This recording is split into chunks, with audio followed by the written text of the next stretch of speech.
মুসলমানের দেশটা মোদের আছে খাতা কলমে, দোষের দোষী যে বাজারে শাস্তি পায় যে আলেমে। মুসলমানের দেশটা মোদের আছে খাতা কলমে, দোষের দোষী যে বাজারে শাস্তি পায় শুধু আলেমে। ওরা ইসলাম বেচেই ক্ষমতাটা পাকাপোক্ত করে বেশ, ইসলাম বেচেই ক্ষমতাটা পাকাপোক্ত করে বেশ। দেখতে দেখতে গোল্লায় গেল, কেউ দিল না সবাই নিল, আমরা যে কলর বলদ। সারা বছর নেয় না খবর, নির্বাচনে খুব দরদ। কেউ দিল না সবাই নিল, আমরা যে কলর বলদ। সারা বছর নেয় না খবর, নির্বাচনে খুব দরদ। নির্বাচনের আগে দেখো নেতায় ধরে কত ভাগ, নির্বাচনের আগে নেতা ধরে কত রকম স্বাদ। দেখতে দেখতে গোল্লায় গেল আমার সোনার বাংলাদেশ। একে একে শেষ করেছি সবার দেখা হইল শেষ। দেখতে দেখতে গোল্লায় গেল আমার সোনার। রাগ করছেন আপনারা? আমার সাথে গান। দেখতে দেখতে গোল্লায় গেল, দেখতে দেখতে গোল্লায় গেল। আজকের মজমার মুরব্বী আমাদের ওস্তাদ তুল্য মুরব্বী, হাজার হাজার ওলামা একরামদের ওস্তাদ শেখুল হাদিস আল্লামা ইয়াহিয়া মাহমুদ সাহেব হুজুর চলে আসছেন। আল্লাহ পাক রব্বুল আলামিন হুজুরের বয়ান শুনবো, বয়ান শুনে আমরা শেষ পর্যন্ত আজকের মজমাকে কামিয়াব করে তারপরে যাব। মুসলমানের দেশটা মোদের আছে খাতা কলমে, দোষের দোষী যে বাজারে শাস্তি পায় যে আলেমে। মুসলমানের দেশটা মোদের আছে খাতা কলমে, দোষের দোষী যে বাজারে শাস্তি পায় শুধু আলেমে। ওরা ইসলাম বেচেই ক্ষমতাটা পাকাপোক্ত করে বেশ, ইসলাম বেচেই ক্ষমতাটা পাকাপোক্ত করে বেশ। দেখতে দেখতে গোল্লায় গেল, দেখতে দেখতে গোল্লায় গেল আমার। একে একে শেষ করেছি সবার দেখা হইল শেষ। দেখতে দেখতে গোল্লায় গেল আমার সোনার বাংলাদেশ। দেখতে দেখতে গোল্লায় গেল আমার সোনার বাংলাদেশ। রাগ করছেন? একটু বলেন না কারা কারা রাগ করছেন ভাই? কারো রাগ করার জন্য বলছি না, আপনার আমার সম্মান বোঝানোর জন্য বললাম। যেই জাতিকে আল্লাহ পাক, যে ইমানদারকে আল্লাহ পাক জান্নাতের বিনিময়ে খরিদ করে, ওই ইমানদার যদি চায়ের বিনিময়ে বিক্রি হয় ভাই, তাহলে এর মতো ছাগল আর কেউ নাই। যে ইমানদারকে আল্লাহ পাক জান্নাত দিয়া কিনে নেয়, ওই ইমানদার যদি 100 টাকার সিরা নোট দিয়া বিক্রি হয়, বুঝতে হবে ওর মতো পাগল আর কেউ হতে পারে না। এই জন্য একটা জিনিস দুইবার বিক্রি করা জায়েজ নেই। মানে আমি আপনার কাছে বিক্রি করলাম, ওইটা বেশি দামে পাই আরেকজনের কাছে দিয়ে দিলাম, এটা জায়েজ নেই। বেশি দামে পাইলেও দেওয়া জায়েজ নেই। সেখানে আল্লাহ পাক জান্নাত দিয়ে আপনারা খরিদ করলো, আপনি 1 টাকার বিনিময়ে খরিদ হন। আবার কত বড় নিমক হারাম আর বেঈমান আর নাফরমান আর বেহায়া, যে আল্লাহ তাকে কত দামি জিনিস দিয়ে কিনলো আর সে বিক্রি হইতেছে কি দামে। যদি এমন হইতো যে জান্নাতের চেয়ে ভালো অফার কিছু কেউ দিছে, তাহলে কথা ছিল যে তার কাছে বিক্রি হইতো। কিন্তু কত ছোট জিনিসের কাছে বিক্রি হয়। অথচ আল্লাহ পাক বান্দার সম্মানিত হওয়ার ঘোষণা দিলেন, কাররামনা বানি আদম। যে বনি আদমকে আমি সম্মানিত করলাম, ওই বনি আদম শুধুমাত্র আল্লাহ পাকের গোলামি করবে, আর কারো গোলামি করবে না। এটা আল্লাহ পাকের আদেশ। এই জন্য আল্লাহ পাক বলেন, বান্দা যেখানেই যাও একমাত্র আল্লাহ পাকের গোলামি চলবে। এই বান্দা যেখানেই যাও না কেন, থাকো না কেন, আল্লাহ পাক রব্বুল আলামিন যা আদেশ দিয়েছেন সেগুলাই মান্য করবা, এটাই তোমার ঈমান। এই জন্য আল্লাহ পাক রব্বুল আলামিন জায়গায় জায়গায় বান্দাদেরকে লা ইলাহা ইল্লাল্লাহর সবক দিয়া দিলেন, যেন আল্লাহ ছাড়া অন্য কারো গোলামি না করে। জমিনের ভিতরে আল্লাহ ছাড়া অন্য কোনো রব নাই, আসমানের ভিতরে আল্লাহ ছাড়া অন্য কোনো রব নাই। মাখলুকাতের মধ্যে ইবাদতের একমাত্র যোগ্যতা রাখেন কে? জোরে বলেন তো। আমার আল্লাহ পাক রব্বুল আলামিন এমন একজন মালিক, যে আল্লাহ পাক রব্বুল আলামিন আল্লাহ একজন, আল্লাহ ছাড়া অন্য কেউ নাই। এই কথার স্বীকারোক্তি আল্লাহ পাক রব্বুল আলামিন গোটা উম্মতকে জানায় দেয়। হে মুসলমান, আল্লাহ পাক রব্বুল আলামিন এই জন্য বান্দাকে জায়গায় জায়গায় বলেন, আল্লাহু লা ইলাহা ইল্লাহু আল হাইয়ুল কাইয়ুম। আল্লাহ পাক 2 জায়গায় এভাবে বলেছেন, হুয়াল্লাহুল্লাযী লা ইলাহা ইল্লাহু আল্লাহ পাক রব্বুল আলামিন অন্য জায়গায় বলেছেন আল্লাহু লা ইলাহা ইল্লাহু লাহু মা ফিস সামাওয়াতি ওয়া মা ফিল আরদ। অসংখ্য জায়গাতে আল্লাহ পাক রব্বুল আলামিন বলেছেন এই আসমান জমিন গ্রহ নক্ষত্র যা কিছু দেখা যায় এই সব কিছু একমাত্র কার জন্য? আল্লাহ তো একজনই আল্লাহ। ভগবান অনেকেই ডাকে, অনেকে সৃষ্টিকর্তাও ডাকে, অনেকে আবার ঈশ্বরও ডাকে। এ মুসলমান খুব বুঝবে, ভগবানের ভিতরে ভ বাদ দিয়ে দিলে আর যেটা থাকে ওটা দিয়া ভগবান বুঝায় না। ঈশ্বরের মধ্যে ই বাদ দিয়া স্বর যেটা থাকে ওটা দিয়াও কিন্তু ঈশ্বর বুঝায় না। কিন্তু আল্লাহ পাক রব্বুল আলামিনের নাম যেটা আল্লাহ, এই আল্লাহ এমন একটা রব, এমন একটা নাম, আলিফ ডাক দি আলিফ সহ যদি কেউ আল্লাহ বলে তাও আল্লাহ থাকে। আবার আলিফ বাদ দিয়া কোনো বান্দাও যদি আল্লাহকে ডাক দেয় তারপরেও আল্লাহ পাক রব্বুল আলামিনের নাম আল্লাহই থাকে। আলিফ বাদ দিয়া যদি কোনো বান্দা বলে লিল্লাহ, সেটাও হয় আল্লাহর জন্য। এবার লাম শুরুটা বাদ দিয়া কেউ যদি বলে লাহু, এখন কি বলে? লাহু মা ফিস সামাওয়াতি ওয়া মা ফিল আরদ। আল্লাহ পাক কোরআনে বলেন তার জন্যই আসমান আর জমিনে যা কিছু আছে সব। এবার কেউ যদি বলে হুয়াল্লাহ, এই যে হুয়া, এই হুটাও আল্লাহ পাক যেখানেই এনেছেন সেখানেই আল্লাহকেই বুঝিয়েছেন। তার মানে আল্লাহ শব্দ এমন একটা শব্দ যেই শব্দর সব জিনিস কাটলেও একমাত্র আল্লাহকেই বুঝায়। ভাইরা আমার, আল্লাহ পাক রব্বুল আলামিন এই জন্য সব জায়গায় বান্দাকে আল্লাহকে মানার জন্য আদেশ দিয়ে দিলেন। পৃথিবীর ভিতরে রব যদি আল্লাহ ছাড়া অন্য কেউ হইতো, আল্লাহ পাক রব্বুল আলামিন বলেন লাউ কানা ফীহিমা আলিহাতুন ইল্লাল্লাহু লাফাসাদাতা। এই আসমান আর জমিনের মধ্যে আল্লাহ ছাড়া অন্য কোন রব যদি থাকতো তাহলে আসমান আর জমিন ধ্বংস হয়ে যেত। আসমানও টিকতো না, জমিনও টিকতো না। কারণ কিছু বান্দা এক আল্লাহকে ডাকতো, কিছু বান্দা আবার আরেক আল্লাহকে ডাকতো। এই জমিনের ভিতরে নিয়ামত দিতে যায় এক আল্লাহ বলতে এলাকার মানুষ আমারে মান্য করে, যার কারণে এলাকায় আমি দিব। আবার আরেক আল্লাহ বলতো না না, এই এলাকার মানুষগুলো আমার সঙ্গে ভালো সম্পর্ক রাখে না, যার কারণে এই এলাকায় দেওয়া যাবে না। আল্লাহ পাক বলেন লাউ কানা ফীহিমা আলিহাতুন ইল্লাল্লাহু লাফাসাদাতা।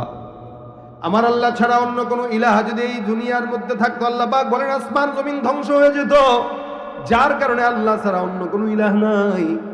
এই কারণে আল্লাহ পাক রব্বুল আলামিন আমি যে আয়াতে কারিমা তেলাওয়াত করেছি, এই আয়াতের ভিতরে আল্লাহ পাক রব্বুল আলামিন যে একজন, এই সবকটাই আল্লাহ পাক দিয়েছেন। আল্লাহ বলেন আল্লাহু লা ইলাহা ইল্লা হুয়াল হাইয়ুল কাইয়্যুম। আল্লাহ রাসূল সাল্লাল্লাহু আলাইহি ওয়াসাল্লাম একবার উবাই ইবনে কাব রাদিয়াল্লাহু তাআলা আনহুকে ডাক দিয়ে বলেন, এ উবাই ইবনে কাব, তুমি বলো কোরআনের সূরা ফাতিহা থেকে নিয়ে নাস পর্যন্ত এমন কোন আয়াত আছে যে আয়াতটা আল্লাহর কাছে সবচেয়ে দামি, কোরআনের মধ্যে সবচেয়ে দামি? সাহাবা আজমাইনদের একটা মেজাজ ছিল, কোনো আল্লাহর নবী যদি তাদের কাছে কোনো কিছু জানতে চাইতেন, সাহাবা একরাম এক বাক্যে বলে দিতেন আল্লাহ আল্লাহ রাসূল ভালো জানে। এবার উবাই ইবনে কাব একই কথা বলে দিলেন, আল্লাহ আল্লাহর নবী ভালো জানে। আল্লাহ নবী সাল্লাল্লাহু আলাইহি ওয়াসাল্লাম বলেন, এ উবাই ইবনে কাব, আমি জানি আল্লাহ ভালো জানে, কিন্তু আমি তোমার কাছে জিজ্ঞাসা করলাম তোমার ফিকির কি, তুমি আমাকে বর্ণনা করে শোনায় দাও। উবাই ইবনে কাব ডাক দিয়া বলেন, আমার কাছে মনে হয়, আমার ইলমের মধ্যে মনে হয় কোরআনের ফাতিহা থেকে নিয়ে নাস পর্যন্ত যত আয়াত আছে সব আয়াতের মধ্যে সবচাইতে উত্তম আয়াতটাই হলো আয়াতুল কুরসি। সুবহানাল্লাহ। আমি যে আয়াতটা কারিমা আপনাদের সামনে তেলাওয়াত করলাম, এই আয়াতের নাম হলো আয়াতুল কুরসি। উবাই ইবনে কাব বলেন আল্লাহর কোরআনের মধ্যে সবচাইতে দামি আয়াত আয়াতুল কুরসি। এর চেয়ে দামি আর অন্য কোনো আয়াত নাই, এটাই সবচাইতে দামি আয়াত। আল্লাহর রাসূল সাল্লাল্লাহু আলাইহি ওয়াসাল্লাম বলেন কোরআনের মধ্যে সবচাইতে চূড়া হলো সূরাতুল বাকারা। একটা পাহাড়ের মধ্যেও চূড়া থাকে, পাহাড়ের চতুর্দিক দিয়ে পাহাড় একটু উঁচু করতে করতে একদম উঁচা জায়গায় চলে যায়। নবী বলেন কোরআনের সবচাইতে চূড়া হলো সূরাতুল বাকারা, আর সূরাতুল বাকারার সর্বোচ্চ চূড়াটাই হলো আয়াতুল কুরসি। আয়াতুল কুরসি সূরা বাকারার সবচাইতে উপরের চূড়া, আর সূরা বাকারা সূরা কোরআনের সবচেয়ে উঁচু চূড়া। নবী করিম অন্য হাদিসে বলেন আয়াতুল কুরসিটার এত দাম, আল্লাহ পাক রব্বুল আলামিন তাকে কেমন ফজিলতপূর্ণ বানাইলেন শুনেন। আল্লাহ রাসূল সাল্লাল্লাহু আলাইহি ওয়াসাল্লাম বলেন, আয়াতুল কুরসির একটা জিহ্বা আছে, দুইটা ঠোঁট আছে। সুবহানাল্লাহ। আয়াতুল কুরসির দুইটা ঠোঁট আর একটা জিহ্বা আছে। নবী বলেন, আয়াতুল কুরসি তার ঠোঁট দিয়া, তার জিহ্বা দিয়া প্রতিনিয়ত আল্লাহ পাকের গুণগান গাইতেই থাকে। সুবহানাল্লাহ। কার গুণগান গায়? আয়াতুল কুরসি পর্যন্ত আল্লাহর গুণগান গায়, আর আমরা গাই নেতাদের গুণগান। ভাইরা আমার, আল্লাহ পাক রব্বুল আলামিন এই কারণে আয়াতুল কুরসিকে দামি বানায় দিলেন। এটা অনেক ফজিলতপূর্ণ আয়াত। রাসূল করিম সাল্লাল্লাহু আলাইহি ওয়াসাল্লাম বলেন, আয়াতুল কুরসি যদি কোনো বান্দা পাঠ করে, আল্লাহ পাক রব্বুল আলামিন ওই বান্দাকে সকল প্রকার যাবতীয় বিপদ আপদ মুসিবত শয়তানের ওয়াসওয়াসা থেকে আল্লাহ পাক তাকে নিজের জিম্মায় হেফাজত করবেন। সুবহানাল্লাহ। নিজ জিম্মায় আল্লাহ হেফাজত করবেন যদি কোনো ইমানদার বান্দা আয়াতুল কুরসি সবসময় পাঠ করে। এই আয়াতুল কুরসির ভিতরে অনেক দাম, এই কারণে অন্যতম রাসূলুল্লাহ হাদিসে বলেন এটা ইসমে আজম। অনেক মুফাসসিরিন ইকরাম বলেন এটা ইসমে আজম, এটা এমন দামি আয়াত, এই আয়াতটা পাঠ করে করে দুনিয়ার অনেক বান্দারা অনেক বড় বিপদ থেকে হেফাজত হয়েছে। এই মুসলমান, এই কারণে আল্লাহ পাক রব্বুল আলামিন বলছেন আয়াতুল কুরসি বান্দা, এটা কোরআনের মধ্যে সবচেয়ে দামি। রাসূল বলেন সবচেয়ে দামি। আল্লাহ রাসূল সাল্লাল্লাহু আলাইহি সাল্লাম বলেন, দেখো বান্দা, আয়াতুল কুরসি দামি হবে না কেন? এই যে দেখেন শুরুতে আল্লাহ পাক তার পরিচয় তুলে ধরেছেন, লা ইলাহা ইল্লাহু আল হাইয়ুল কাইয়ুম। রাসূল সাল্লাল্লাহু আলাইহি সাল্লাম বলেন, কোন ইমানদার বান্দা হাইয়ুল কাইয়ুম নাম দুইটা দিয়া যদি আল্লাহর কাছে চায়, আমার আল্লাহ ওই বান্দার এই দুইটা নামের বরকতে যত চাওয়া আছে সব চাওয়া পূরণ করে দিবেন। সুবহানাল্লাহ। কোন ইমানদার বান্দা যদি আল্লাহর কাছে হাত পেতে বলে, ইয়া হাইয়ু ইয়া কাইয়ুম, ইয়া হাইয়ু ইয়া কাইয়ুম, সন্তান হয় না, এই দোয়া পড়েন। আপনার ব্যবসা বরকত নাই, এই দোয়া পড়েন। আপনার বিপদ মুক্ত হায়াত চান, এই দোয়া পড়েন। সংসারে অশান্তি, তাবিজ কবচের সমস্যা, এই দোয়া পড়েন। নবী করিম সাল্লাল্লাহু আলাইহি সাল্লাম বলেন, কেউ যদি হাইয়ুন কাইয়ুম বলে আল্লাহর কাছে দোয়া করে, আল্লাহ পাক রব্বুল আলামিন ওই বান্দার দুই নামের দোয়ার বরকতে আল্লাহ পাক তার দোয়া কবুল করে নেয়।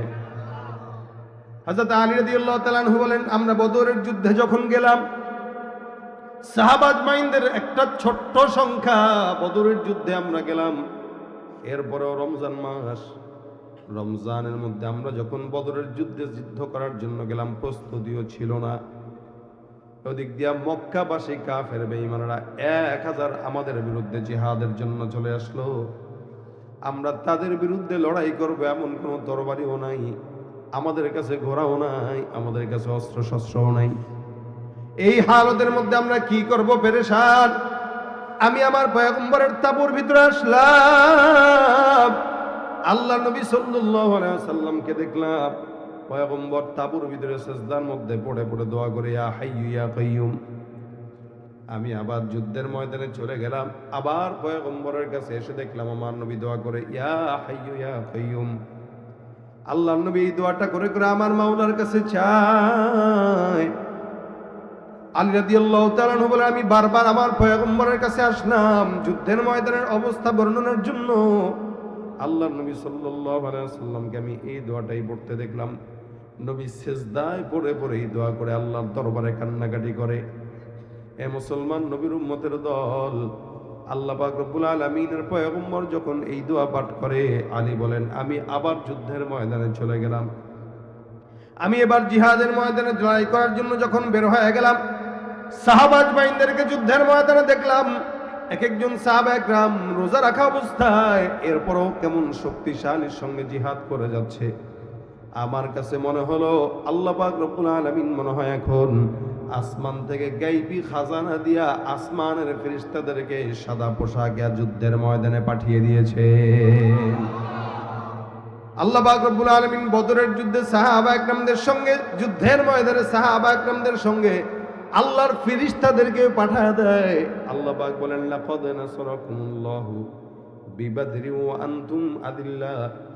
আল্লাহ পাক রব্বুল আলামিন বলেন, বদরের যুদ্ধে তোমরা ছিলা দুর্বল, আমি আল্লাহ পাক রব্বুল আলামিন বদরের যুদ্ধে তোমাদেরকে আমি আল্লাহ নিজের কুদরতি ভাবে তোমাদেরকে সাহায্য করলাম। আল্লাহ পাক নিজে তোমাদেরকে সাহায্য করেছে বদরের যুদ্ধে, কিন্তু তোমরা দুর্বল ছিল। এই জন্য রাসূল বলেন, কেউ যদি ইয়া হাইয়্যু ইয়া কাইয়্যুম বলে ডাক দেয়, আল্লাহ পাক রব্বুল আলামিন বান্দার ডাক কবুল করে নেয়। চিরঞ্জীব যিনি আল্লাহ, তিনি তো বান্দার ডাক শুনবে। রাত যত গভীর হয় না কেন, 3টা বাজুক, 4টা বাজুক, 5টা বাজুক, কোন নেতাই কিন্তু জনগণের ডাক শুনে না। কি বলেন? শুনে? রাত 2টা বাজলে নেতাও ঘুমায়, জনগণ ঘুমায়। রাত 3টার দিকে কোনো মানুষ দরজা খুলে না, কারণ এটা ঘুমের সময়। আল্লাহ পাক রব্বুল আলামিন এমন একজন কুদরতওয়ালা রব, যে রবটা রাত 2টা হোক, 3টা হোক, 4টা হোক, বান্দা যখন ডাক দেয় আমার আল্লাহ তখনই বান্দার ডাকে সাড়া দিয়া দেয়। তিনি হলেন হাইয়ুন, চিরঞ্জীব, যার কোনো এই জমিনের ভিতরে হয় নাই, ও পারেও হয় নাই। যে আল্লাহ 1,500 বছর আগে যেমন ছিল এখনো তেমন আছে না নাই? ওনার কোনো ক্ষয় নাই। আরে রব তো তাকেই মানা চাই যে আজকে আছে কালকে থাকবে না, এরকম না, বরং সব সময় থাকবে। এলাকার মানুষ ঘুমাইলেও আল্লাহ পাকের কাছে চাইলে আল্লাহ ডাক শুনে। ভাইরা আমার, কোনো বান্দা যদি মারে একবার ডাকে, 2বার ডাকে, 3বার ডাকে, মা বেজার হয়। বাবার একবারের জায়গায় 5বার যদি ডাকে, বাবাও বেজার হয়। খুব বুঝবেন, মাকে সন্তান যদি একবারের জায়গায় 20 বার ডাকে, মা বেজার হয়। একবার ডাকলো আম্মা গো, ও আম্মা, ও আম্মা, মা 1বার 2বার 3বার ডাকে সাড়া দিয়া দিবে, কিন্তু 10 বারের পর আর সাড়া দিবে না। কেন? বলে আমার সন্তান অযথা আমার ডাক দেয়, কোনো কামে ডাক দেয় না। এই যে মা বারবার ডাক দেওয়ার কারণে মাও কথা শুনে না। এবার কি করবে? বাবার কাছে চলে যায়, বাবার কাছে ডাক দেয়া বলে আব্বা। আব্বাও একবার ডাক দিল, জবাব দিল, 2বার জবাব দিল, 3বার জবাব দিল, কিন্তু 10-15 বার যখন ডাকা শুরু হয়ে গেল, এখন আর বাবাও জবাব দেয় না। হে মুসলমান নবীর উম্মত, একটা মা একটা বাবা সন্তান যদি বেশি ডাকে তখন মা বাবা বেজার হয়, কিন্তু বলেন তো কিয়ামত পর্যন্ত আমার মাওলারে কোনো বান্দা যদি ডাক দেয়, কোনোদিন আমার মাওলা কি বেজার হবে নাকি? বলেন তো। বরং রাসূল করিম সাল্লাল্লাহু আলাইহি সাল্লাম বলেন, মাল্লাম ইয়াসআলিল্লাহ ইয়াগদাব আলাইহি, আল্লাহর কাছে কোনো বান্দা যদি না চায়, আল্লাহ ওই বান্দার উপরে রাগান্বিত হয়, বেজার হয়। যে যত বেশি মাওলার কাছে চায়, মাওলা তত বেশি তার উপরে খুশি হয়। এটা আল্লাহর শান, এটা রবের শান, এটা কুদরত আলা মালিকের শান। ভাইরা আমার, আমরা তো ঘুমাই, আমার মাওলাই কি ঘুমায়? হ্যাঁ, একটু তন্দ্রায় যায়, একটু উঙ্গায়, একটু ঝিমায় না। আচ্ছা, আমাদের জন্য আল্লাহ পাক ঘুমকে জরুরত করে দিয়েছেন, রাতকে আল্লাহ পাক বিছানা করে দিয়েছে। ঘুমটা আপনার আমার জন্য জরুরত করে দিয়েছেন, যার কারণে আমিও ঘুমাই, আপনারাও ঘুমান। ওই যে ঘুম যদি না হয়, মেজাজটা গরম থাকে। আল্লামা ইয়াহিয়া মাহমুদ সাহেব এসে বলতেছেন, আমার ঘুম হয় নাই, গতকালও ঘুম হয় না, আজকেও তেমন ঘুম হয় নাই। হুজুর এসে একটু রেস্ট নিতেছেন। এই যে ঘুম হয় নাই, যার কারণে মানুষের মেজাজ গরম হয়। এখন এখানে বসার পর কোনো এলোমেলো যদি দেখে, দেখবেন মেজাজ গরম হয়ে গেছে। কেন? ওই যে ঘুম দরকার, ঘুমটা পরিপূর্ণ হয় নাই। ঘুম মানুষের পরিপূর্ণ না হইলে মেজাজ গরম থাকে। আচ্ছা বলেন তো, আল্লাহর যদি ঘুম লাগতো, আল্লাহর যদি ঘুম লাগতো, আর কোনো বান্দা যদি আল্লাহর কাছে মনে করেন রাত্রেবেলা 3টার দিকে ডাক দেয়, আল্লাহ মনোনয়ন দরকার, ব্যবস্থা করে দাও, বলেন তো আল্লাহ মেজাজ খারাপ হইতো না, আরাম লাগতো? কথা কয় না, বুঝেন নাই? আল্লাহর যদি ঘুম দরকার হইতো, এখন কোনো বান্দা যদি রাত 3টার দিকে যায় বলতো, আল্লাহ আমার মনোনয়নটা দরকার, আমার একটু মনোনয়ন দাও, আল্লাহ কত বেটা, আমার ঘুমের জায়গা পাই না, আমি ঘুমের সময় পাই না, তুই মনোনয়ন নিয়ে আসো, লাথি দিয়ে ফেলা দেবো একদম। আল্লাহর যদি ঘুমের দরকার হইতো, আমরা যদি চাইতাম, আর আমরা যে অন্যায় অপরাধ করি, আল্লাহ পাকের ঘুম না হওয়ার কারণে মেজাজ গরম থাকতো কেন? এই কোটি কোটি বান্দাকে পালতে যায়, তো ঘুমের টাইম কোথায়? একটা চেয়ারম্যানও তো ঘুমের টাইম পায় না, সেখানে এমপি মন্ত্রীদের ঘুম কেমনে হয়? আর সেখানে কুদরতওয়ালা রবের ঘুম কেমনে হইতো যদি বান্দা আল্লাহর কাছে 24 ঘন্টাই চাইতো? তাহলে মেজাজ খারাপ থাকতো। আর যে অন্যায় আমরা করি, এই অন্যায়ের কারণে আপনারা আমার পিডায় আল্লাহ পাক লাশ বানায় দিত, কারণ মেজাজ তো গরম, ঘুম তো নাই। এই জন্য রবের শান এইটা না যে রব ঘুমাবে, বরং রবের শান এটা যে রব 24 ঘন্টা সজাগ থাকবে তার বান্দার জন্য, যখন চাবে বান্দার চাওয়া তখন পূরণ করে দিবে। এটা রবের শান, এটাই রবের শান। এই কারণে আল্লাহ পাক রব্বুল আলামিন একজন, আর দ্বিতীয়জন লাগে না। আল্লাহ কয় আর দ্বিতীয়জন দরকার কি, কারণ তোর 24 ঘন্টার যত চাহিদা সেটা তো আমি পূরণ করতেছি। এই জন্য ভাইরা আমরা বলি লা ইলাহা ইল্লাল্লাহ। আর ইহুদি নাসারা আল্লাহকেও মানে আবার আল্লাহর সঙ্গে অন্য কাউরে শরীক করে নেয়। আর আমাদের অবস্থা এরকম, আমরা আল্লাহকেও মানি কিন্তু আল্লাহর সঙ্গে অন্য কাউরে শরীক করি না। এটা হলো ইমানদারদের হালত। বেঈমানরা আল্লাহকে মানে, বিশ্বাস করে, কিন্তু আল্লাহর সঙ্গে আরেকজনকে শরীক করে। তারা বিশ্বাস করে খাবার দেয় একজন, ঘুম দেয় আরেকজন, সম্পদ দেয় আরেকজন, আর সৃষ্টি করছে একজন। যার কারণে আল্লাহ পাক বলেন ওয়ালা ইন সাআলতাহুম মান খালাকাস সামাওয়াতি ওয়াল আরদা লা ইয়াকুলুনাল্লাহ।